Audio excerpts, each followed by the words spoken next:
Nederlands vergeten.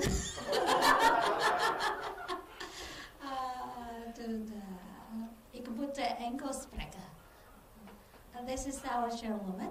Her name is Dungi. She's from the largest indigenous people here in Taiwan, called the Amis. And she's going to say some welcome remarks, welcome words to you.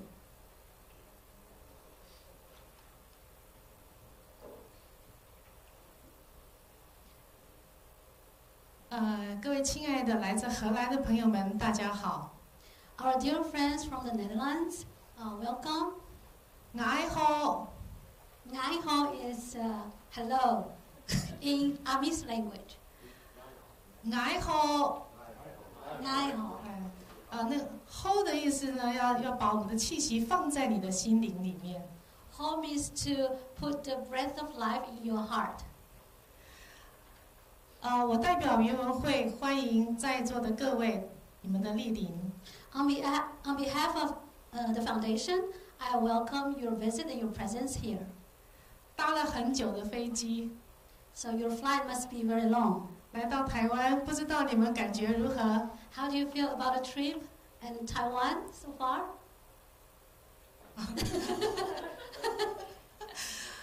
OK. 在1542年的时候呢，这葡萄牙人他们在一次要前往日本的这个航行当中呢，他们就经过了一个在地图上不曾看见的一个岛屿。In 1542, a group of Portuguese sailors, they were sailing from the south to Japan, and on the way they saw a land that they've never seen before on the map. 这个船上的水手呢，看见这个这么样苍翠的这个岛屿，他们就惊叹了：“哇哦 ，Formosa！”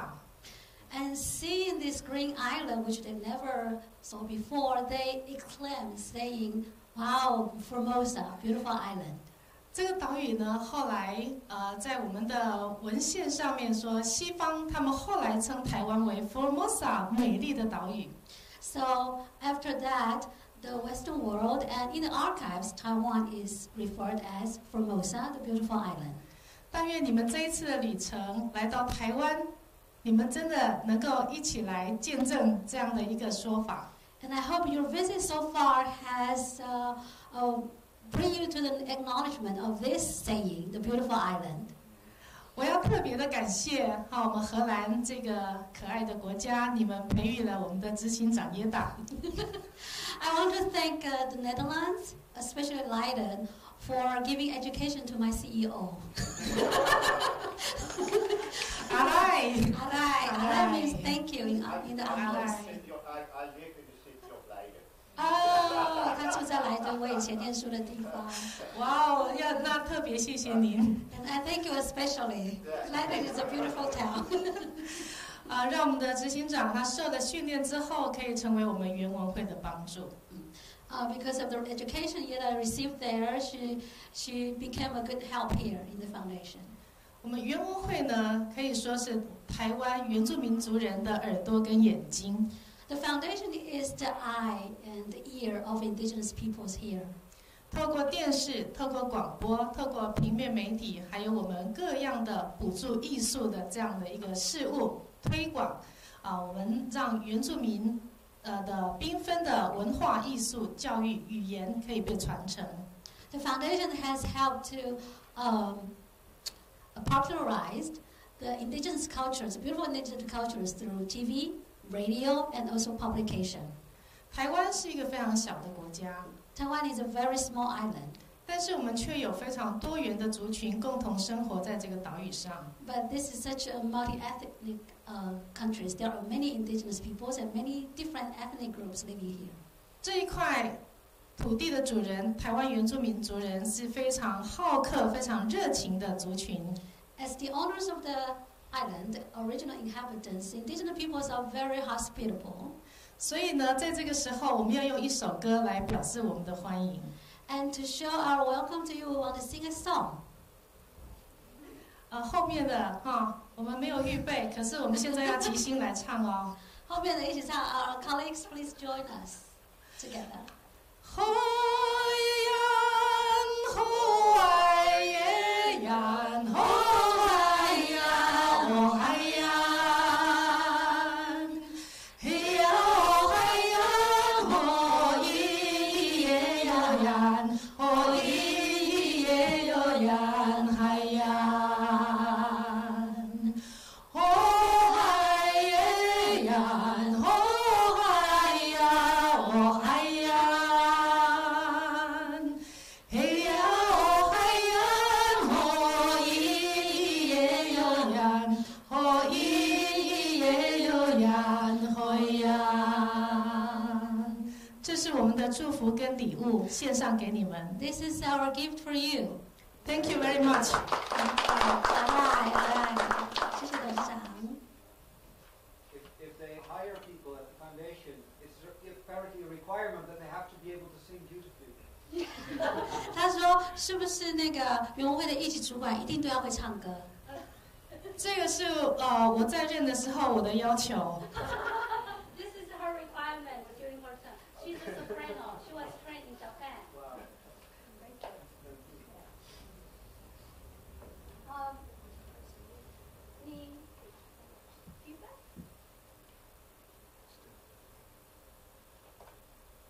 Can I use it?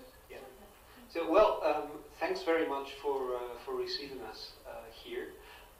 For us, this is sort of, let's say, we're almost at the conclusion of our trip. The trip we made through Taiwan was really concentrated on the Dutch period here. But of course, as, for example, Yedda knows very well, the Dutch also had quite their share of interaction with the Aboriginal population, and we came across quite a bit of that during our trip as well. 就很高兴，董事长这边代表原文会来接待我们。我们几乎已经到了我们这次的旅程的尾声。我们这次的旅程呢，最主要是来回溯探访荷兰人在台湾的遗迹。那荷兰人跟台湾其实有很多年，甚至在当时候的时候有很频繁的交流。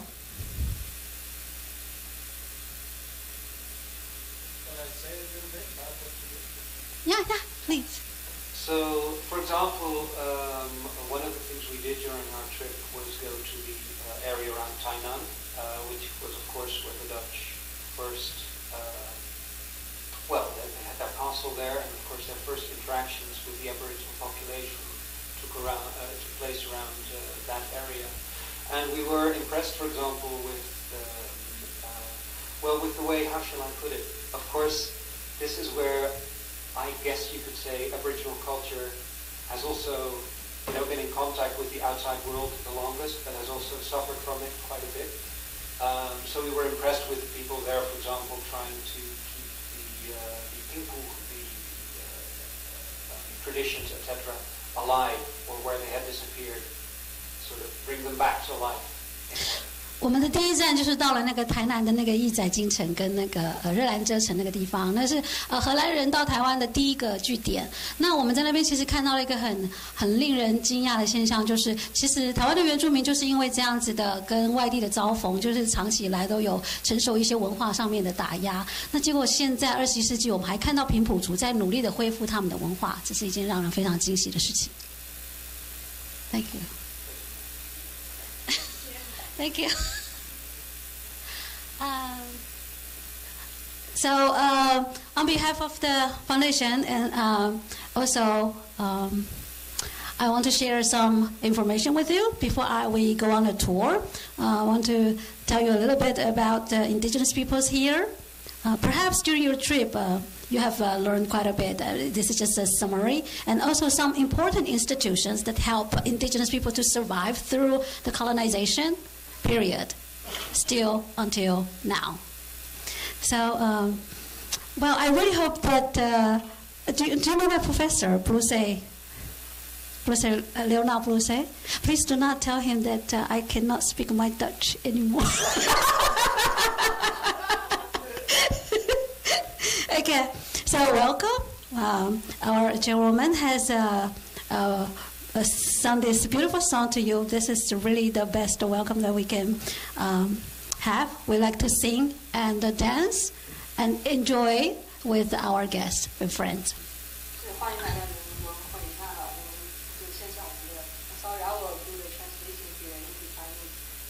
会带一些我们的指导，还有包括我们的一些背景。It's okay. Yeah. Regarding Taiwan and the Netherlands, actually we have these two places are quite far from each other.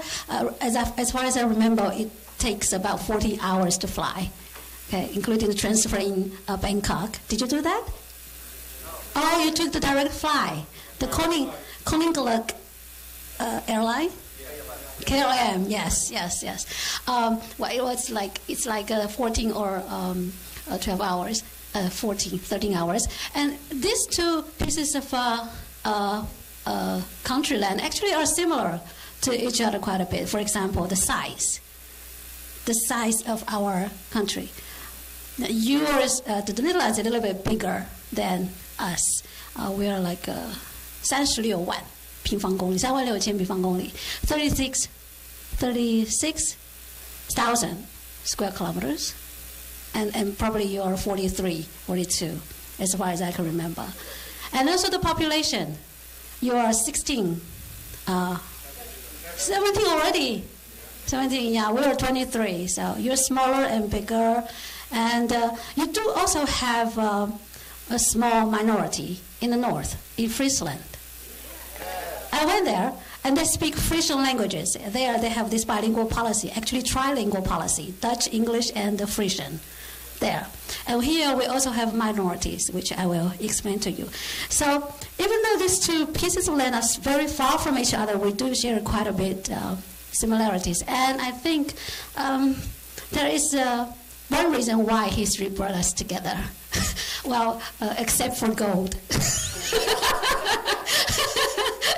Yes, the Dutch forefathers came to our island for gold and for that trade entrepot, the station from Taiwan to China and also Japan. That's it. That was in the 17th century.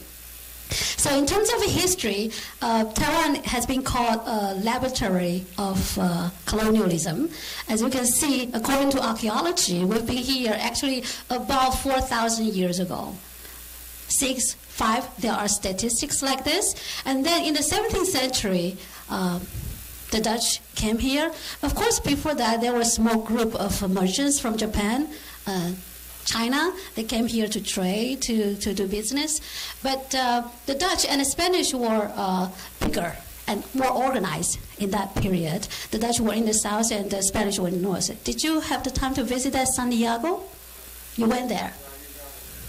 Okay. Not the Bay of Santiago. We went to the fortress, like San Domingo. Oh, okay, in Damshui. Yeah. Yes. We didn't go to the bay on the other side. I see. But at that time, in the 17th century, the Spanish were in the north, the Dutch were in the south, and the Dutch were really trying very hard to drive them out of the island, just like what they were doing back home when you were claiming for your independence. Is there still some hostility between the Spanish and the Dutch? I think we've gotten over it, right? Okay. It also happens here, like the Dutch in the south were trying to drive away the Spanish from in the north. And actually, the Dutch VOC succeeded at that time. They successfully drove the Spanish away from the island in about 1642 or something. Yeah, and then they had that place. But it was very difficult for them to maintain far away post from Tainan. It happened in the north, it also happened in the south. And then, of course, Zheng Chenggong came in 1662, and then Taiwan went into that Qing period for more than 200 years. And actually, during this period of time, the Dutch were trying to return to Taiwan.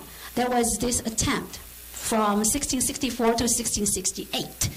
They were trying to reclaim a piece of land or post in the north, in Kilo. Because Taiwan, for its strategic position, it was a very good place to be that center of trade goods and trade flows. But that 4 year was also a little bit tragic for the Dutch. The weather and also the trouble in Jakarta, called Batavia at that time, the VOC didn't really support this effort. So after 4 years, they left. And that was when the Dutch really left Taiwan. And Taiwan came into the occupation period, of Qing period of the Manchu people. When I was in the Netherlands, we were saying, what if the Dutch didn't leave? Perhaps we were better off. People were talking about. And with regard to the memory of Zheng Chenggong, you probably have seen that in Tainan as well. Zheng Chenggong was also deified. Some people worship him in the temple. And there is also discussion about whether Zheng Chenggong is a person that liberated Taiwan or actually another invader. This is a debate. For most Taiwanese, there are memories and there are events to remember him as the hero. But for certain other groups, also for indigenous peoples, he is not necessarily a hero. For us, it's the same. So there are debates like this. And of course, we know that in the late 19th century, we have a Japanese occupation period for 50 years here in Taiwan before the current nationalist government came to Taiwan. So you can see Taiwan has been through different waves of colonization and has experienced different colonial policies from different ethnic groups. So this is a very good place to study the differences between colonial policies and also the resistance of peoples, especially you see indigenous peoples still struggling and still actually surviving here. Okay. And with these different waves of history, we brought in different peoples on the island.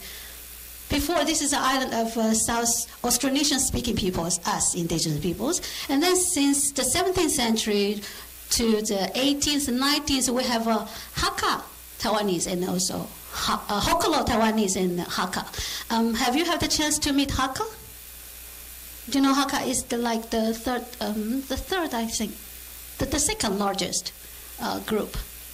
They are also a special ethnic group from the southern east part of China, especially Guangdong province.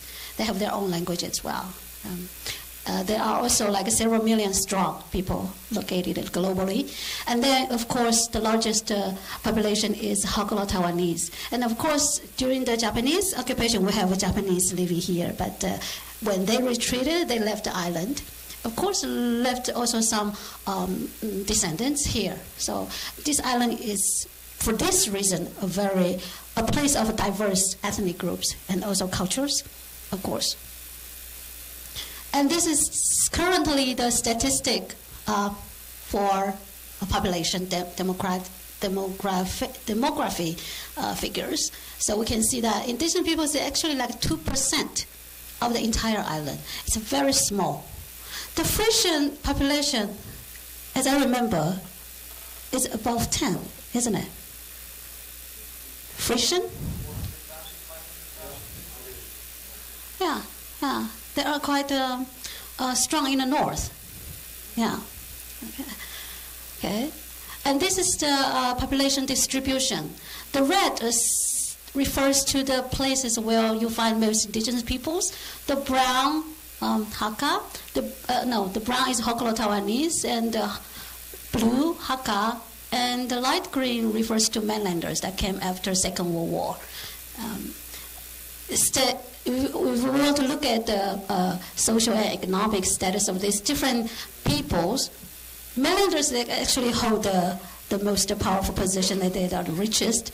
And then we have Hokkolo Taiwanese merchants and Hakka people. They were driven to live by the hills by the Hokkolo Taiwanese. They were fighting for fertile lands on the west of Taiwan. And of course, indigenous peoples in that context were even driven further away from the plains area. We all lived in the mountains.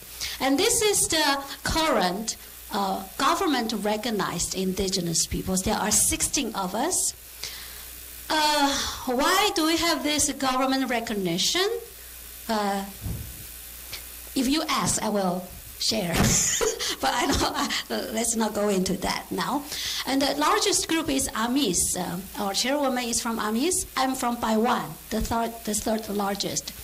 So in this trip in Thailand, you probably meet Siraya people, the Pingpu.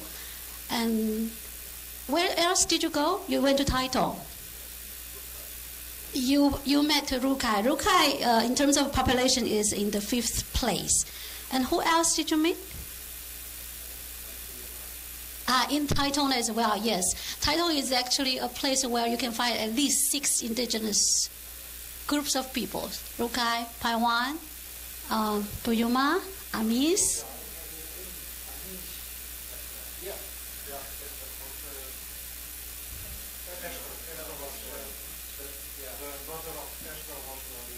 Oh, yes.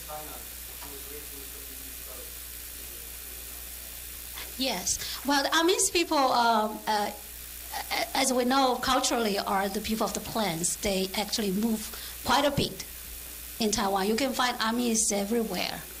Yes, everywhere. And you know, where you find Amis, you can never find grass. They eat grass.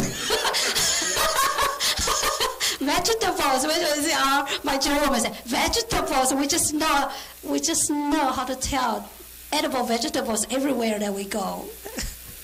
Okay, so this are the statistics and the 16 indigenous peoples. That means you have quite a few of them to meet in the future.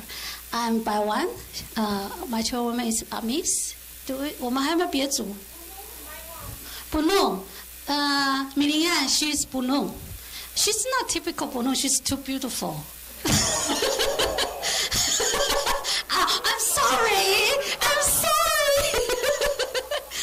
But she's really beautiful. And okay. When we go around, maybe we'll meet some other people. And this is where you find our traditional territories. You went to Taitung, so that's why you meet Paiwan, Puyuma, and Amis, and Rukai. Yeah, and Amis as well. So after Taitung, where did you go? Yeah. Oh, so you went to Tainan, Taitung, and then here. Okay. Well, here in Taipei City, of course, right now, 50% of indigenous population, as we said, are already living in urban areas. So you will find all these 16 different ethnic groups living in urban places. Urbanization is a very big problem for us. That means less people living back home and more people living here in the cities and trying to survive and trying to maintain the culture here while working hard for a living. So that's another issue. For us, 16 different people, so we speak 42 at least languages. It's a big amount, and that means a lot of work for us as the only indigenous media here on the island, whether doing TV or doing radio. Trying to present 42 dialects, 16 languages through one channel is a huge task and very difficult, but that's what we're doing, and this is where you find the language distribution. So did you manage to hear some Siraya in Thailand?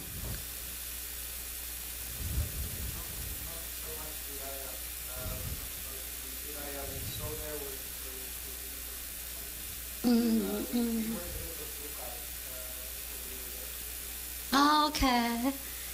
Yeah. Okay. So this is in the 17th century. Well, this is just an account from the Spanish account about their observation of the languages spoken here on the island. I'll skip it through. This is the map produced by the Spanish about the place where they occupied in the north in the 17th century. And this is a photo. This is a picture of a Landag. Landag is an institution. You know about Landag? you know. Yeah.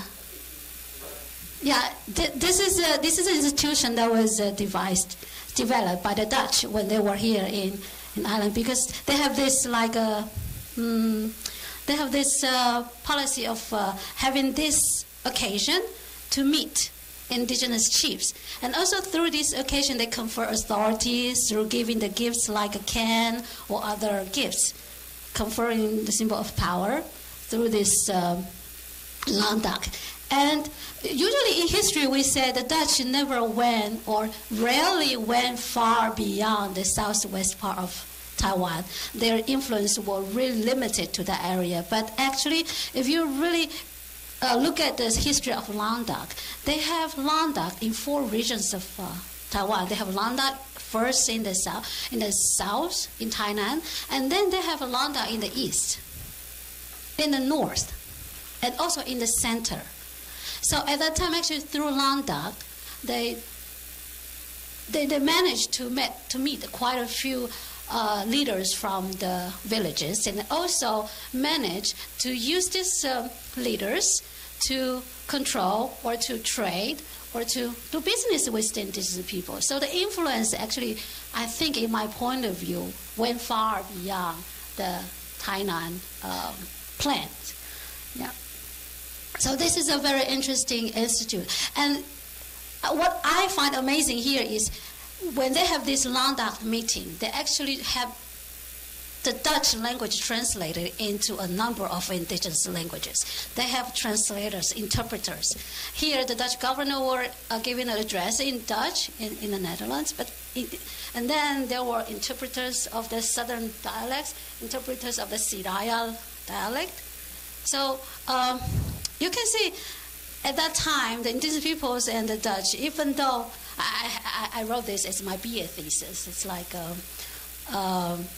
the relationship was not really colonized or colonized. It's more, there are more nuances than that simple equation.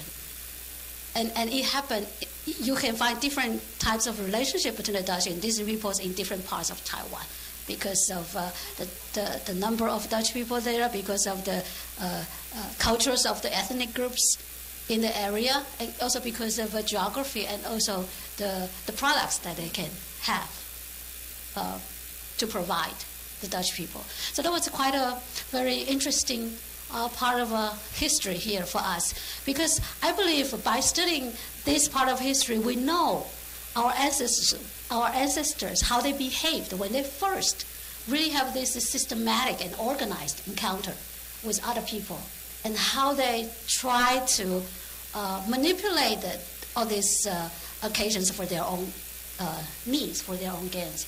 And in terms of history studies here in Taiwan, we don't know much yet about Dutch history. We have more people study the Japanese period because of archives, of course, and also the language difficulties. So that's why I think the Dutch study, the Dutch period, is very important for us, especially for modern indigenous peoples to create that awareness of being your own. And you can see that, especially in the first encounter. And the Dutch period provide occasion to that. Well, the languages is, of course, through these waves of colonization is dwindling. We have different degrees of endangerment, and this is another result, research result of the endangerment of languages. It's only to tell you that yes, as you observe in Tainan, the colonization has forced us to lose a lot of things, and languages is one thing. But to save us, we manage in this 21st century. We have different institutions and legislations to help us to maintain our own culture. So we have, I'll just tell you, IPCF started in 2009. It was a cultural foundation mandated to pass on the indigenous education and culture and language, and also to operate indigenous media. We have a board at that time to departments, and the budget was about 100 million NTD. So it's like 2.8 million euro at that time. And then in 2014, we merged with TITV. We expanded to 5 departments. Our budget also expanded to about 12 million euro. And our job is to manage a 24-hour TV channel to provide indigenous content. And then this year, we started our own radio called Allian 96.3. And again, our human force and also budget expanded because of the new work. So here you are in IPCF. IPCF is a cultural foundation for indigenous peoples especially, and our budget comes from the government. And we try to revive indigenous cultures through TV, radio, and also Pulima is an art event to help train and give platform for indigenous artists to voice their own, to tell the world about who they are. So this is us.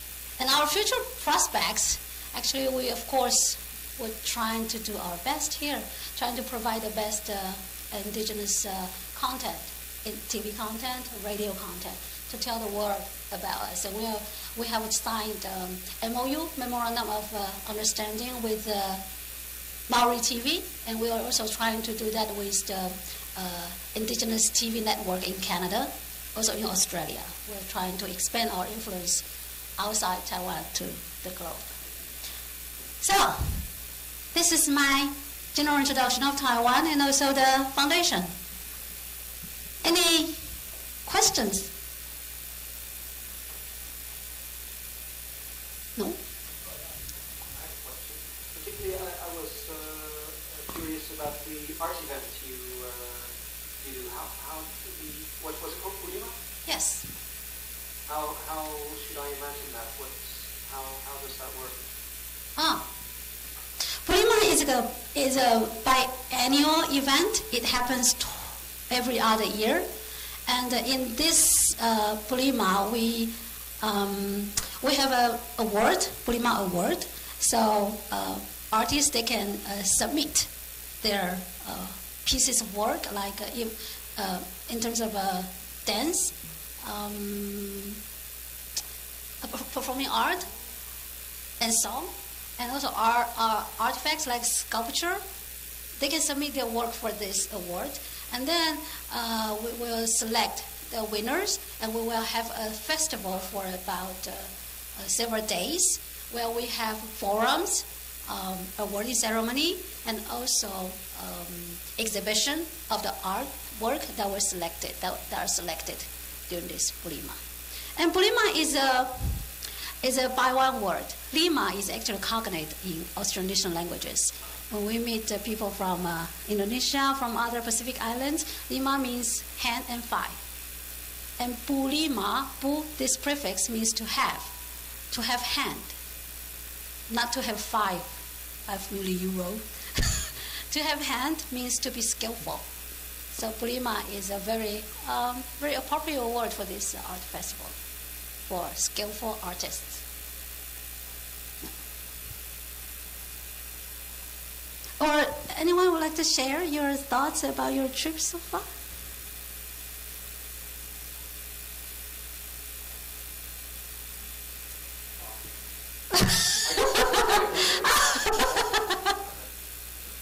Or you would like to give us your background, or just so we can know a little bit about you? Yeah, so thank you. So actually I'm the toolkit of this group, so I'm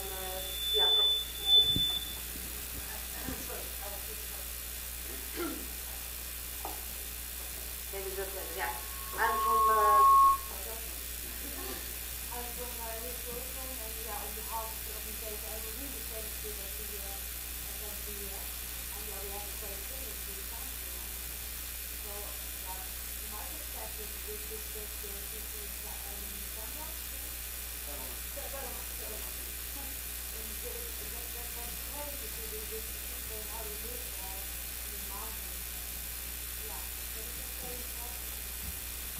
so friendly. run their house. And people they are so kind, now we are really together good to you. 我很高兴有这个机会可以来到台湾，然后并且呢，认识了在台湾的原住民。那在台湾的原住民呢，大家他们非常的友好，每个人都非常的仁慈。那所以我很开心。虽然说在荷兰我们也有当地的原住民，然后所以但是我们跟他们深入并不是很深，所以大部分人来看，认识了台湾的原住民，然后发现他们非常的好，所以这是我很高兴的部分。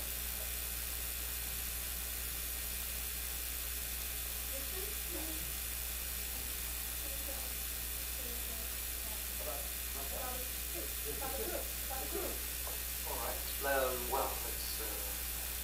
so who do we have? We have an entire group of people who signed up mostly because they were interested in Taiwan and its connection to the Dutch. Quite a few people, I think you used to be a nurse, right? A doctor, still for a while. A group leader. You're a social geographer?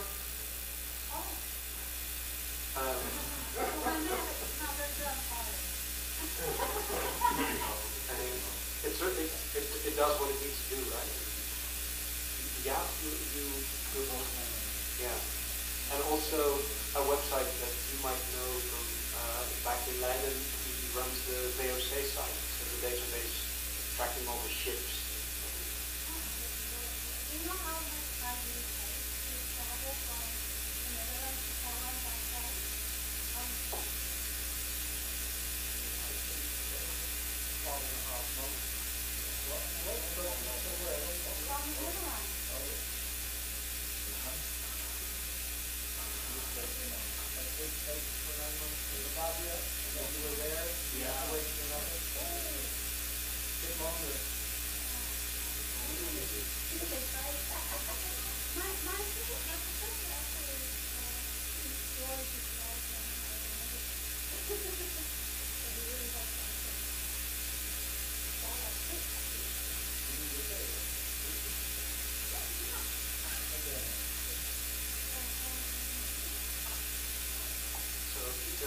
I don't even know what he did before he retired, but he is somewhat of a Sinophile and speaks some Chinese as well.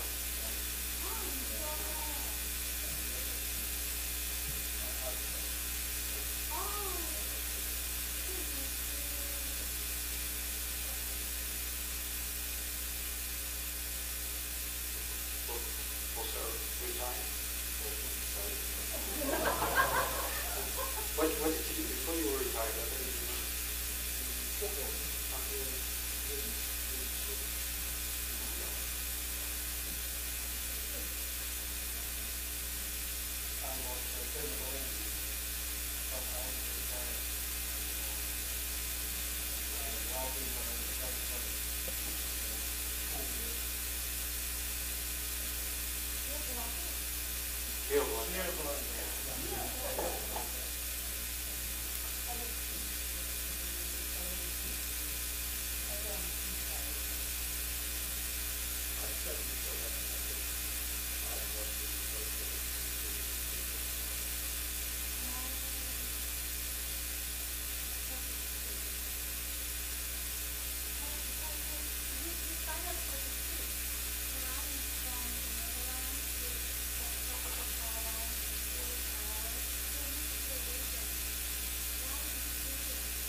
So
哈哈